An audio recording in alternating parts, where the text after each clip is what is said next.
Today we are going to learn some special points on formal and informal letters. So we'll see what is formal and informal letters. Formal and informal letters. The difference between formal and informal letters are the formal letters are used for official purpose. Example for manager, director and so on. එතකොට මේ ෆෝමලුයි ඉන්ෆෝමලුයි letters කියන්නේ formal letter එකක් කියන්නේ official purpose වලට ලියන ලියුමක්. ඒ කියන්නේ official දෙයකකට ලියන ලියුමක්.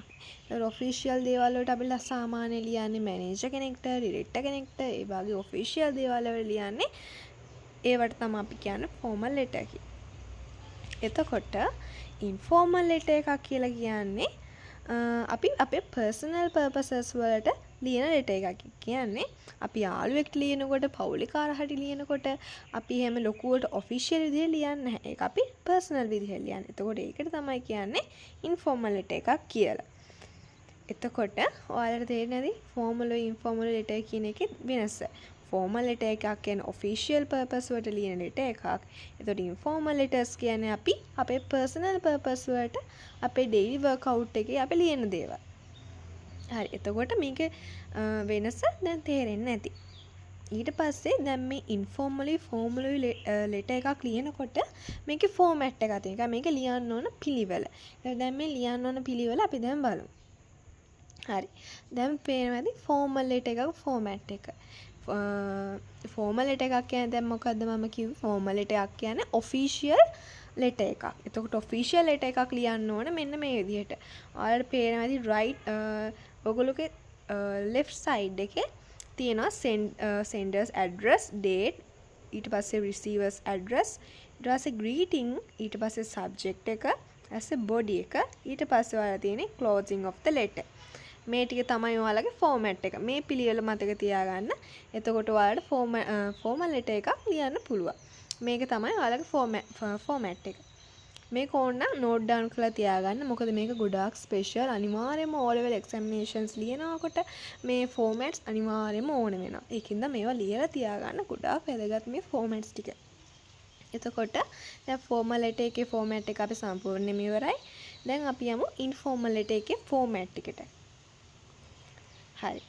මේක තමයි informal letter එකේ format එක. ඔයාලට මේක පේනවා format එක තියෙන්නේ right side එකේ. ඉස්සෙල්ලාම ලියන්න ඕන senders ගේ address එක ඊට පස්සේ date එක ඊට පස්සේ salutation එක කියන්නේ අපි ලියනවා dear mom dear father dear sister එහෙම අපි අපේ ගෙදර කවුරු හරි යාළුවෙට ලියනකොට ඒ විදිහට අපි salutation එකක් දාලා ලියන්න ඕනේ ඊට පස්සේ body of the letter කියන්නේ ඔයාලට කියන්න තියෙන දේ කෙටියෙන් ලොකු දේවල් කියන්න නැතුව කෙටියෙන් කියන එකට ඊට පස්සේ conclusion remarks දාන්න ඕන ඊට පස්සේ අපිට complimentary clause අපි ඊට අවසන් කරන්න ඕන ඔය අවසන් කරන්නේ කොහොමද you are loving එහෙම නැත්නම් ඒ වගේ කෙටි දෙයක් දාපෙ මේක ඉවර කරන්න ඕන ඊට පස්සේ අන්තිමට ඔයාගේ signature line එක දාන්න ඕන ඔයාගේ signature එක දාලා මේ letter එක අවසන් කරන්න තියෙන්නේ ඒක තමයි formal එකයි informal එකේ තියෙන වෙනස informal එක හරි short and sweet ඒ වගේම formal letter එක official හින්දා ඒකට හරියට හැම දෙයක්ම අර format එකේ තිබ්බ විදිහට පිළිවෙලට දාන්න ඕනේ ඒ වගේම informal letter එකත් එහෙම තමයි ඒත් informal letter එක හරිම short එතකොට මේක තමයි තියෙන්නේ informal and formal letter එකක මේ ටික හොඳට මතක තියාගත්තා නම් ඔයාලට formal letter එකක් ලියන්නත් ලේසි informal letter එකක් ලියන්නත් ලේසි. හරි. එතකොට මෙච්චරයි අපිට informally formally letters වල තියෙන්නේ. එතකොට මේ informally formally කියන්නේ two types of letters. මේ තමයි ප්‍රධාන letters දෙක. එතකොට මෙච්චරයි අපිට තියෙන formats වල එච්චරම. ඊට පස්සේ ඔයාලට මේ ටික අර මම කිව්වා වගේ පිළිවෙට ඒ මතක තියාගෙන ඒ විදිහට ඇඩ්‍රස් එක හැමදේම දාන්න. එතකොට ලෙටර් එක කවදාවත් වැරදෙන්නේ නැහැ. හරි. ඉතින් this is our end of our session. So this is our everything about the letters that you have to know. If you have any doubt regarding any question, you can comment and don't forget to subscribe and thank you very much for watching my videos.